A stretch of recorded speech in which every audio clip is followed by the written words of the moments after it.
England and the Wallabies this weekend, folks, from Twickenham. Second game of England's campaign, backing up after a narrow loss to the All Blacks last week. And the opening of the Wallabies Northern Tour sees a debut for Joseph Suaalii, who is the Rugby League convert, who's got a massive contract, and it is straight into the starting 15 for him. We'll go through the squads, some stats, recent history predictions, and you guys can let us know your thoughts on how this game is going to go. Subscribe to the channel if you haven't done so already, because we've got plenty more rugby previews coming your way. Already had a look at the England squad the other day. If you haven't seen that video, there'll be a link somewhere, but long story short, he's kept faith with the starting 15, has Steve Borthwick. He's swapped around his centres, Henry Slade and Ollie Lawrence.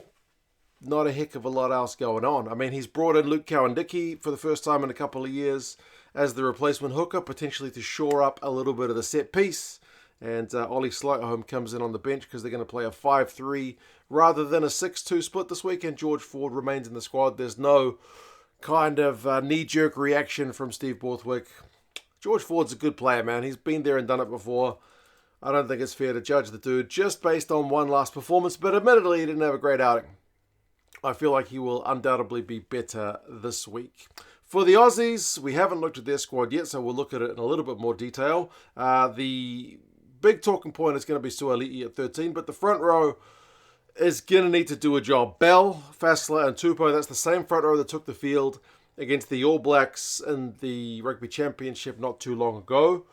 And those guys have a lot of weight on their shoulders, but they need to get more minutes out of them. The difference between the starting front row for the Wallabies, especially the props and the replacements, is pretty vast at the moment. I know you got a lot of experience with Slipper and Ala Alatoa on the bench, but they haven't been cutting it at scrum time the same way that Bell and Tupou have.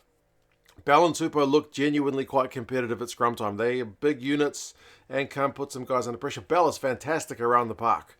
He gets underrated because he plays for the Wallabies, who aren't a team which traditionally produces a lot of kind of world-class props. You know, when you think props, you think Springboks. You don't necessarily think Wallabies. But Angus Bell has been in cracking form for quite some time, and he's actually got a fair run of good fitness, which is very pleasing. So that's the front row.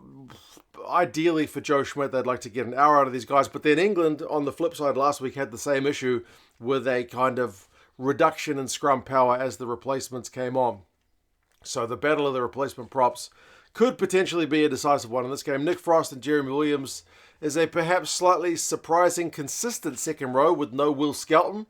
You would have thought with him available, Joe would pull the trigger on putting that big unit in, especially if you're looking to bolster scrum time. Even if it was just on the bench to come on at the same time as the replacement props, having that bit of extra weight in the second row would surely help, but he's not in the 23. But I mean, Williams and Frost are good players. It's just there's a bit of extra bulk to be held with Skelton. Valetini, McCright, and Harry Wilson, really good back row. A lot of sides, even sides that haven't been in great form. You look at the Wallabies, who came last in the Rugby Championship. You look at Wales, who came last in the Six Nations. They've still got bloody good back rows. So the Wallabies is no exception. I mean, Fraser McCright, I think, is the guy to look out for. Tackle machine, gets into gaps, gets turnovers. He can flip and kick 50-22s. Like, he's got genuinely a bit of everything in his game, and Wilson captains the side at number 8. Him and Valetini will be certainly getting through a few carries. It's how much go forward they're able to get off those carries that will be, again, potentially a decisive factor for the Wallabies, because it's been an issue thus far. Joe Schmidt's been having the Wallabies play a relatively kind of straightforward, up-the-guts game at times, which is, you know, he's in his first year coaching the Wallabies, which makes sense. But they do need to add a bit of punch if they are going to score more points.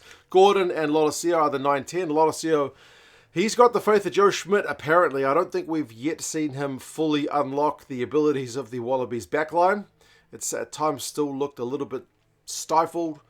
Sometimes his kicking game leaves a little bit to be desired, just decision-making and whatnot. But at times the pack is under pressure, so it adds more pressure to your backs, especially your 9 and 10. The midfield, as I mentioned, is where the main talking points are, especially with Suaalii getting his debut at 13.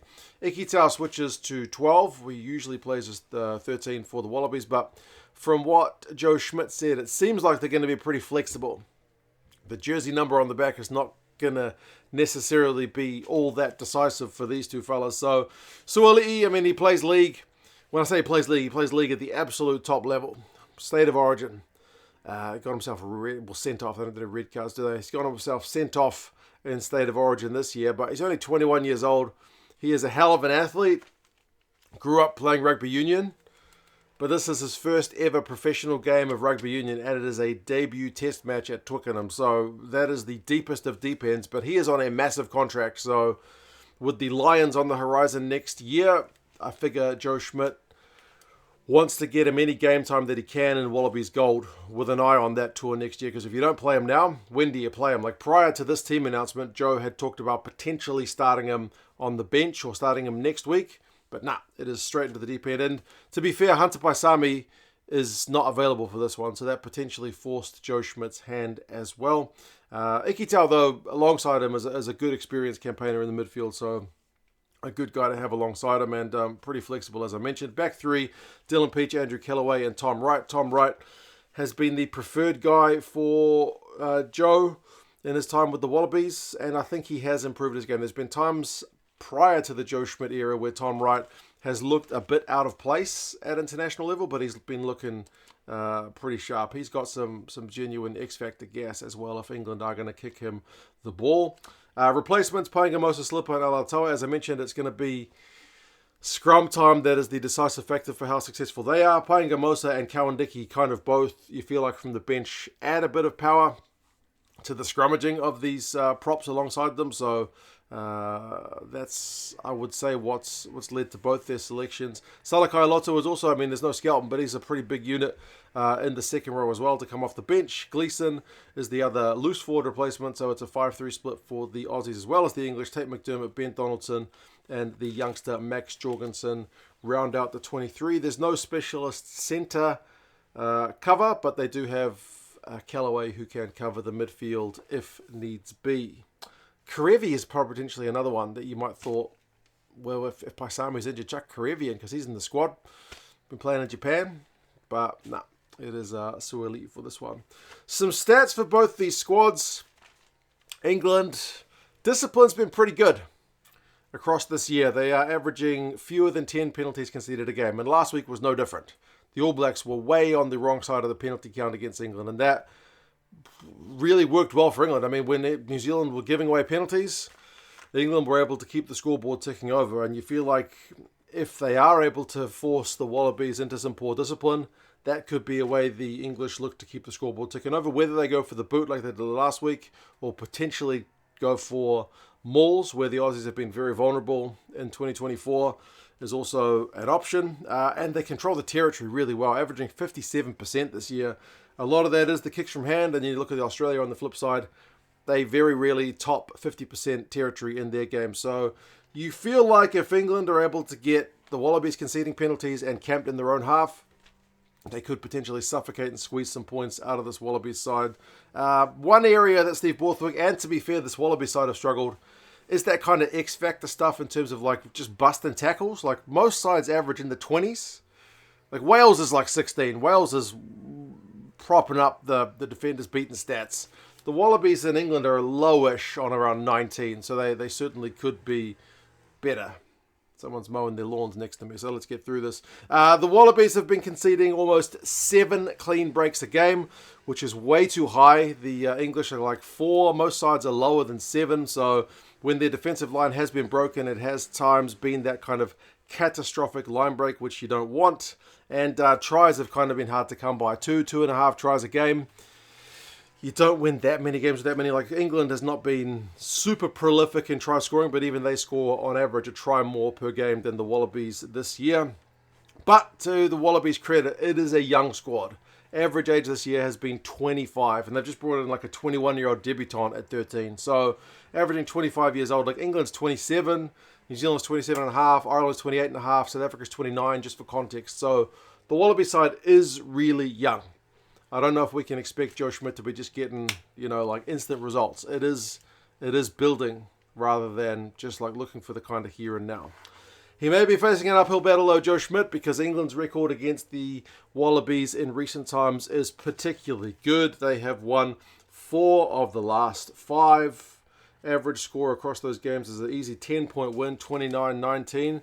And there's been some big ones like 40-16 at the Rugby World Cup 2019. There's a 32-15 at Twickenham. There's one 2-point victory for the Wallabies in Perth a couple of years ago. But yes, for the most part, the Wallabies have not had the better of England. I think of the last 11 games, the Wallabies have only won one.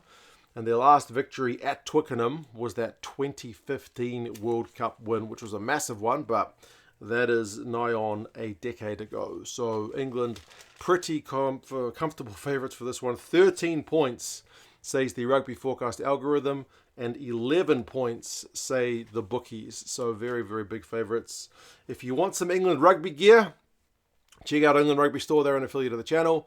There'll be a link down in the description to them. They've got some deals on, as always, and some latest kind of England rugby gear, so feel free to check them out if you're looking for some jerseys.